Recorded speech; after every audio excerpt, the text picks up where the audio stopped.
And hello fellow takers, Space Bandit here with another episode of World of Tanks. And today guys, we are back in E50M after a long drought of not playing this tank. I actually decided to jump back in it. You know, this chisel grind has got me going on and on. Playing British, American, medium, heavy tanks, but you know what, I'm getting bored of it. So I played a few games in E50M. I just wanted to see how bad it is, honestly, you know. Haven't played this tank in a while. And I do enjoy E50 still. After the nerf it received a while back, I still play it. I mean, it's not the greatest tank anymore, not as good as it used to be, but it's still fairly relatively good if you set it up properly. Now, E50M, I'm struggling with, honestly guys, to tell you the truth. Now, even though if you look at the stats between E50 and E50M, the E50M should on paper perform a lot better than E50. However, for whatever reason, it doesn't work for me. I don't understand why. I mean, I think the biggest thing about this tank is the terrain resistance. Even though the mobility specs are pretty much the same between E50 and E50M, E50 is lighter. So the ground resistance is much better on E50 than E50M. So even though the speed is the same at 60 kilometers an hour for both tanks, the terrain resistance makes a big difference. And E50M is very sluggish, honestly, when it comes to starting to go, you know what I mean? Or getting up the hill. Like, it's not the same. But the gun stats are much better on E50M, definitely. First of all, the aim time on E50 was nerfed to 3 seconds a while back, but E50M's aim time is still at 2.1 seconds, which is quite fantastic. Now, as far as rate of fire goes, this tank lacks a little bit with respect to its British and American counterparts, because the reload, even with rammer, is a little bit over 8 seconds, which doesn't really cut it for this tank, honestly, because, you know, the British tanks like FV4202 and M48 Patton can reload in like 7 seconds. So it's like, definitely this tank needs some love from Wargaming, and I'm hoping eventually it will get it. But in the meantime, let's focus on this game and see what I've done here. Now, like I said, I haven't played this tank in a while, and I am a little bit struggling with playing this tank, so getting big results is not very easy for me, to say the least. Although I was able to keep average about 3-4k damage on this tank during my run, and I didn't play many games, probably about 20 max.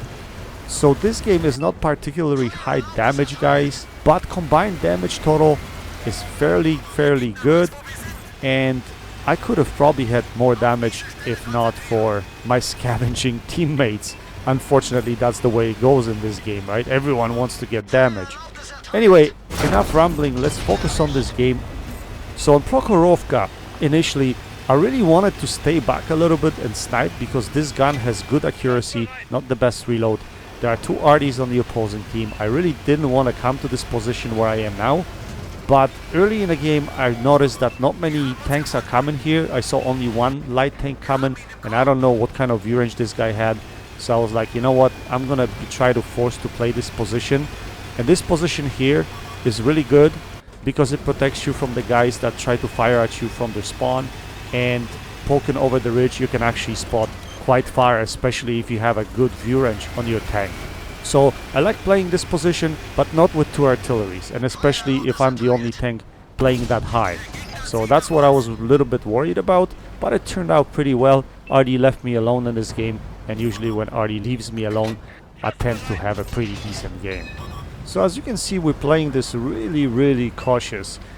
There was a heavy tank on my right that was lighting me up all the time, and finally RD managed to take him out, so he's gone out of the game. But I had to be mindful of him, and that was pretty much stopping me from getting probably more damage than I could have. But it's fine, we take out this T-57. Our team is moving up on the wing now, so we decided to move up at the same time. Unfortunately, this shot doesn't come off. I was expecting Patton to fall back a little bit, and maybe I could put a shell into him, but unfortunately that doesn't happen. Here I have a shot at this FV4005, but I think light tank bumps into me, so I lost my aim there for a split second. We're gonna respot this guy, and we're gonna put a shell into him. We're gonna take him out of the game, and now we should be pretty much cleaning up here. The reason why is because we have so many tanks on this side, So I really have to hurry here and get as much damage as I can before these guys spill over and try to hit this FV 4202. So as you can see, I'm auto-aiming here because I know he's not facing his frontal armor towards me, so it's easy for me to pen him. And that's usually, you guys, over time, it comes with tank recognition, right?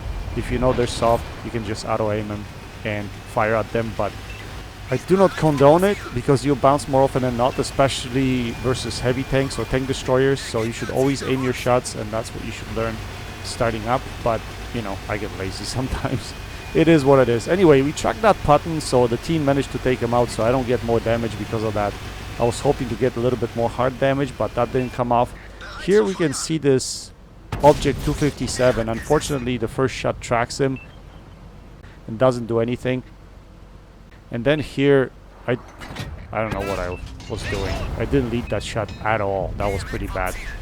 Poor on my side, but anyway, we're gonna scoot forward here, and he's not paying attention to us, so we're gonna put one shell into him.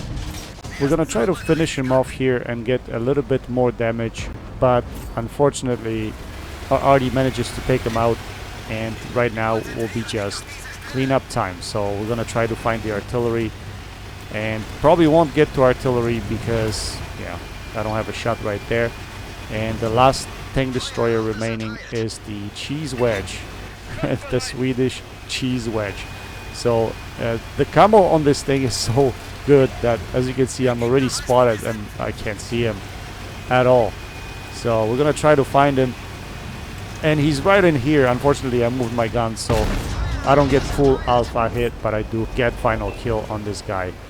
So we finished the game with a victory. So again, nothing spectacular, not a great game, not a very high damage, but I thought it was fairly decent, and it still shows, you know, good potential for this tank, especially its gun accuracy, which is really good. The view range potential is still there. Managed to put up, what, over 7k combined damage, only 4.1k standard damage. So I wasn't able to hit the 5k mark during my run, but I'm gonna try playing this tank a little bit more, see if I can actually get more out of it, because I think I can do better in this tank. Anyway guys, I hope you enjoyed this video. Go and check out Clone72 and Got a Dinghy. That's it for now. Until next time, happy tanking, Space Bandit, checking out.